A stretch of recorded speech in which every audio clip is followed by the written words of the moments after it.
All right, today is August 17th, 2024. It's a Saturday, 1:39 p.m. Reverend Dr. Andrew Winmouth with Jerrell Gray. And Jerrell has a story he wants to tell. Jerrell, go ahead. Okay. This story starts with my wife, Savannah, who has had a rough life as it is. She was raped. She was abusing fentanyl in a manner that was bad for her. And she met me and she started to change her life 5 years ago. So now we have a company, we own her house. She's really been making progress and changing her life. She's currently 36 years old. And a couple years ago, we got in a serious accident where I almost lost my life, and she did too. I had a gun in the car at the time. I'm a carry the concealed weapons guy. I have my CCWs, and in the accident, the gun was jammed or I don't know, but when I went to grab it, it went off. The police showed up and they took her to jail for being a felon and being in the vicinity of the gunshot.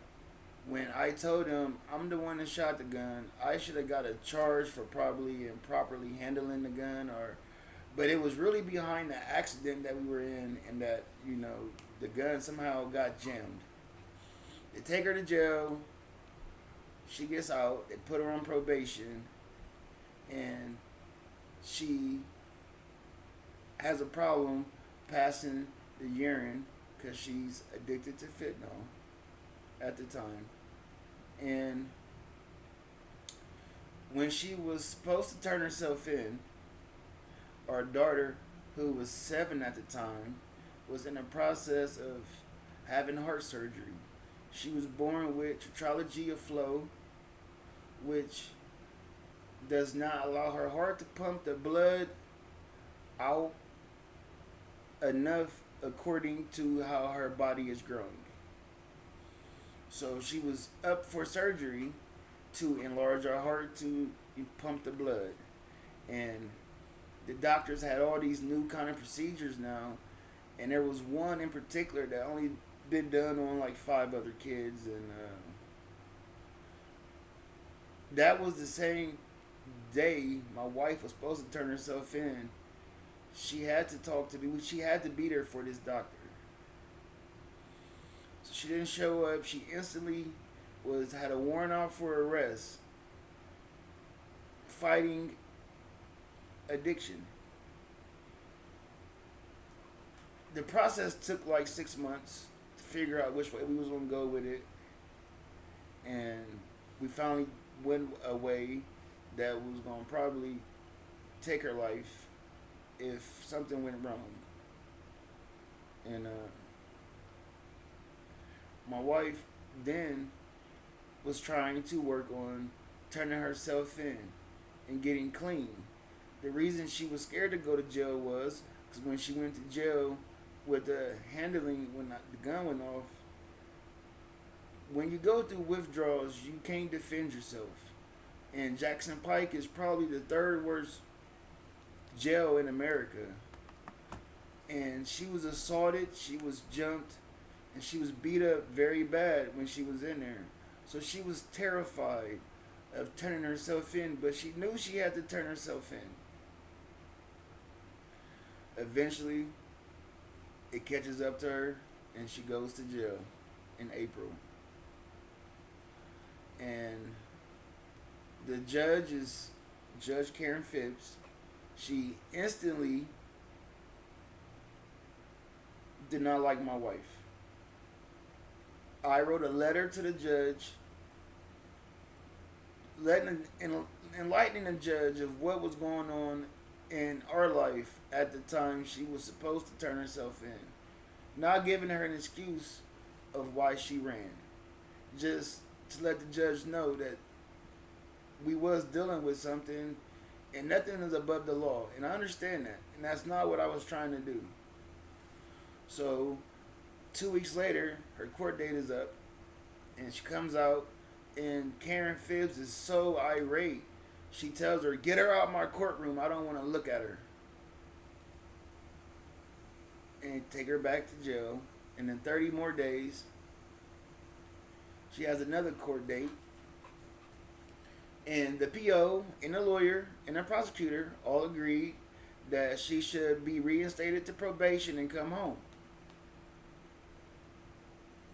Phipps says, "No, I don't think she's learned her lesson," and sends her back for another 30 days.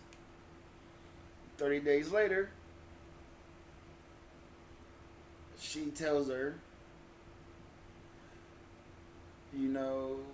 I can't leave this part out. When that day happened, when she told her to get out the courtroom, she told the deputy that was escorting her, she thought she was racist towards me because I am a black guy and she is a white female.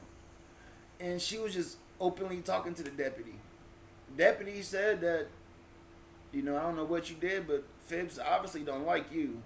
And that's what she told the deputy while I wrote the letter, and she thought, I don't know what she thought, but that was the outcome. So on this day in court, 30 days later, she yells at her, she says, "I am not a racist. How dare you call me a racist? You don't know me. Did I call you white trailer trash?" And I'm just flabbergasted. Like, what? This is the judge talking. And again, the prosecutor and the judge and the PO agreed to release Savannah home and to put her back on probation. So that's twice now she's overruled what the prosecution said. She's going to have to choose a program if she don't want to go back to jail, back to prison. And on the next court date, she has an option to go do 9 months in prison or start base camp. And she tells her on record, "I don't want you to be in prison. I want you to be a good mother. I want you to be there for your kids. If you do what you're supposed to do before your next court date, I promise you, I will send you home." So again, my wife, who was battling the fentanyl addiction, is now clean. She's doing so good in base camp. She is exceeding what she was supposed to be at the time. She's like really doing good. She worked her way all the way home. They have levels you have to complete before they allow you to go home. And in the 2.5 months, she was able to work her levels up. And a week before the last court date, which was August 15th, she came home probably August 7th. And she's doing great in base camp. She has all these clean urines, and she's proud to be clean. She's proud. She beat an addiction that is probably the biggest epidemic in America right now, and she was able to overcome it. And here we are thinking that she did everything that she was supposed to do, and that they're going to cut off this ankle monitor, and she's coming home. And when I get there, when it comes, the Judge Karen Phipps says, "I need to see your PSI report." And she went over it, and she tells her that you are still not taking responsibility for your actions, and she sent her away for 2 years pregnant. That was 2 days ago. We have 2 daughters, and she has one that she's currently pregnant with. And this is what the judge do. She maxes her out the max she can send her back for 2 years. So not only did my wife not choose the 9 months, she chose base camp. To be told that she didn't like the way she answered some questions about something that she did 18 years ago. And that's what she sends her to prison for. It was not based on what she did in base camp or what she did once she got out of jail. It was based on what she did when she was 18. And that was unfair. That is not what the agreement was, and that is not what happened. My wife does not belong in jail.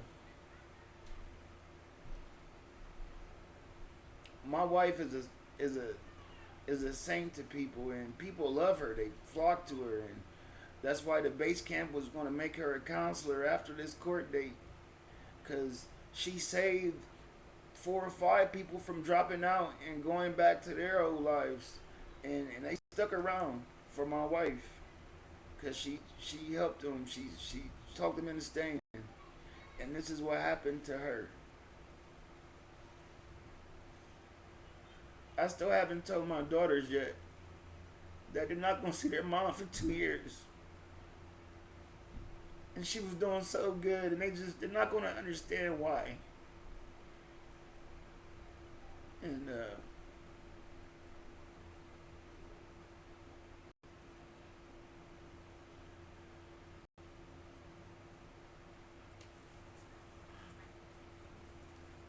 Karen Phipps is she's a monster. No other way to put it. She never gave my wife a chance. My wife is innocent until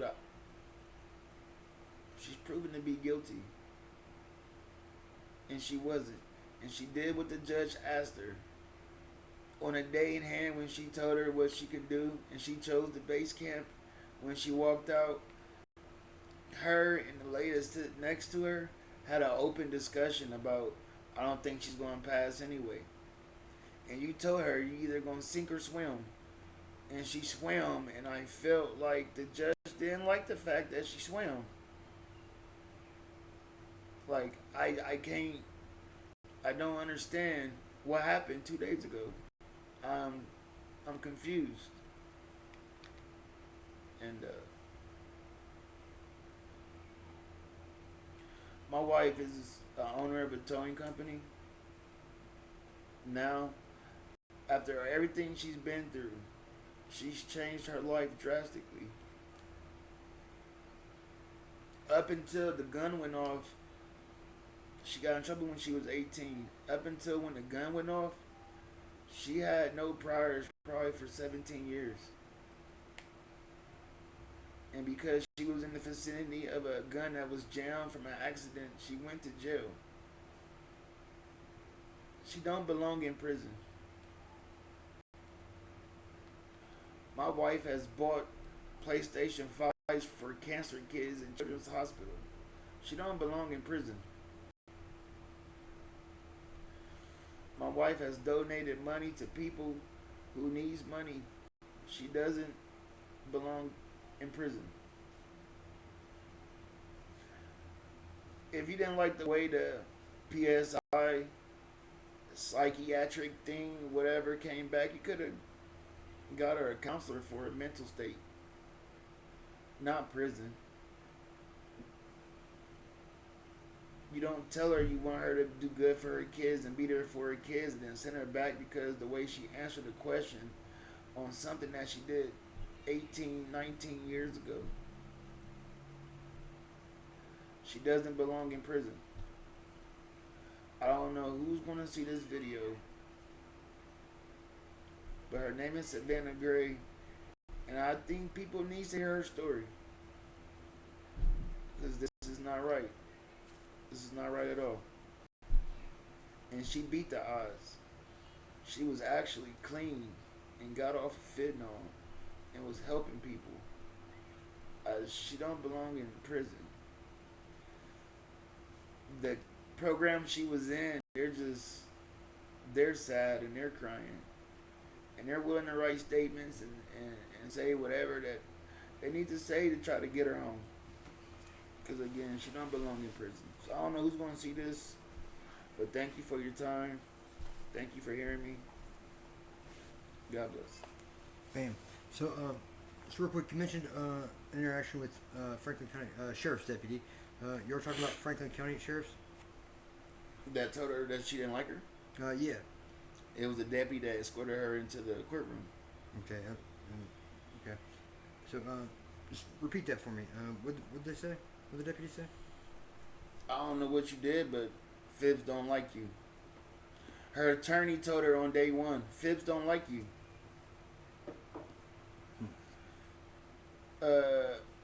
The attorney thought the judge was mad because she had fired a prior attorney who made her plead guilty to the attempted weapons under disability. Again, I said attempted weapons under disability. Not weapons under disability, but attempted.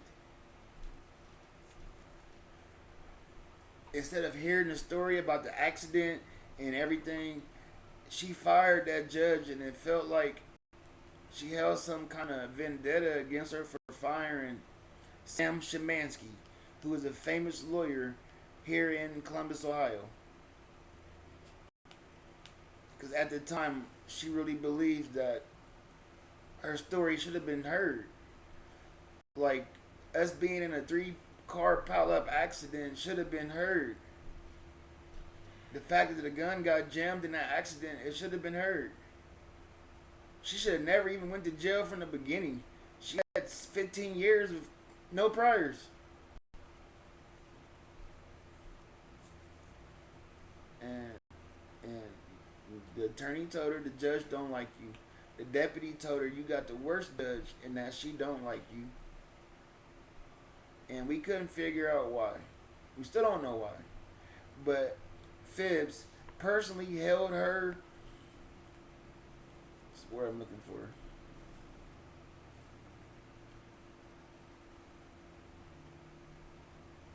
Phipps held her the way she felt about my wife to determine the outcome of the case. And it wasn't based on what really happens in court when the prosecution and the defense come together and they all recommend something, and the PO agreed all 3 times that it was told no. And on the last time, it was also the same thing. Everybody was in agreement, and she decided to send her to prison for 2 years. So was that Sam Szymanski that told her he didn't like, I'm sorry, Judge Phipps didn't like your wife? Her attorney's name is Madison Mackay. She works for Joslyn Law Firm. Madison told my wife on numerous occasions, no, I'm not going to do this because the judge don't like you. No, I'm not going to do this because the judge don't like you. Do you remember what it was she wouldn't do? Appeal. Appeal. She tried to get an early release and try to get the court date pushed up to get out of jail faster. The lawyer wouldn't do nothing. And each time the lawyer met with the judge, and I don't even know what's going on. The lawyer never defended her. I can honestly say that the last time the lawyer did speak up and say all the accomplishments that she has done since she was released. She did do that. But she repeatedly told my wife, the judge don't like you. When I wrote the letter and I gave it to the judge, I gave one to the PO, I gave one to the PO's boss. Because I'm her husband, and I don't know who's to give this letter to, but that's what I did. And I think she held that against my wife. My wife didn't tell me to do that. I did that upon myself. I thought that once she went to jail, the PO she had was not her PO no more. So I went to the boss so he can see.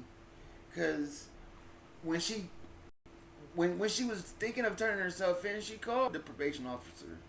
And she talked to the boss. And the boss grabbed her file and seen that her levels was dropping each time she gave urine. The last one that was in question that they wanted to send her to, it barely had results in it. And he couldn't understand why the PO wouldn't work with her. And then he suggested that she do what she gotta do to get the PO replaced with another PO because he couldn't understand. So I gave him the letter also. And the first day in court, she was told, "Get her out of my courtroom. I don't want to see her face." And I don't know what it was because she released Sam Shemansky or because I wrote the letter and gave it to the PO's boss. I don't know which one it was. And I can't even say if that was the reason why anyway. I can't say why Phipps held so much aggression towards my wife. I sat in that courtroom and I watched all kind of people with different cases way worse than her get a way better outcome than what she got. Like she had a vindictive, she was like she had an underlying something that we don't know what she had against her, and I don't know why. I don't know why she would tell her that shit. Want to see what you do in base camp. I want you to do good and go home to your kids, and then 2 months later you say 2 years in prison, based on the way she answered a question about what she did when she was 18.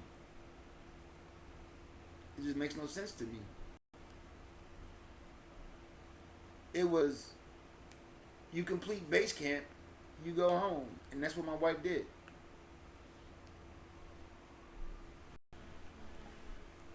So, sorry, go ahead. It's not. Go ahead. It's not a lot more saying. Do you remember what probation officer and/or supervisor you gave the letter to? The probation officer's name is Jessica Thornton. Okay. Her boss's name is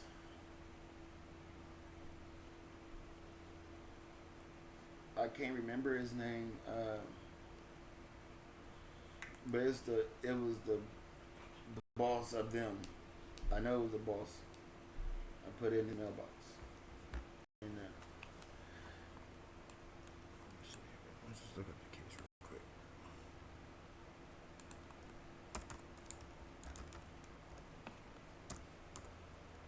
All right, and just to be sure, do we have permission to post this video online on our social media channels and probably provide it to a court and/or investigative body? yes, you do. Okay, awesome. I just want to look up this case real quick and see if we can find the letter that you wrote, Jerrell. Her name is Gray, Gray. Last name, first name Savannah, Savanna. H. Gotcha. All right, so we're looking at there's a civil action from 23. There is It's that one. 21 CR. Yep. It's the CR from 21. 21 CR 003596. Yeah, there's the attempted weapon under disability. Judge Karen Phipps. Date files 8/31/2021. I see a warrant to convey. We're just going to look and see if we can find the letter that Jerrell wrote. I don't think it's going to be in there. I have a copy of it, of the letter. Be sure and hang on to that, man. But if it's not in here, and Because I've never seen it in there. but the judge referred to it in open court, huh? She referred to the letter in open court. There's a revocation of probation. Yeah, so it's not filed separately. It doesn't appear. My wife also, after we realized she didn't like the letter, she did a recording, and this was suggested by the lawyer to give let the judge hear your voice, and she brought them both up and said that she wasn't taking responsibility in her actions, and I'm confused because she said openly she is sorry for what she did, and there's no reason to have done what she did, and she knows what she did, and she understands the results of what she did. So I didn't understand that part of not accepting responsibility of your action. I didn't understand that. All right. Awesome, Jerrell. Thanks for telling your story, man. It's helpful. It's gonna help a lot of people. God bless you, man. It's 2:04 p.m. August 17th, 2024. This is a strong city.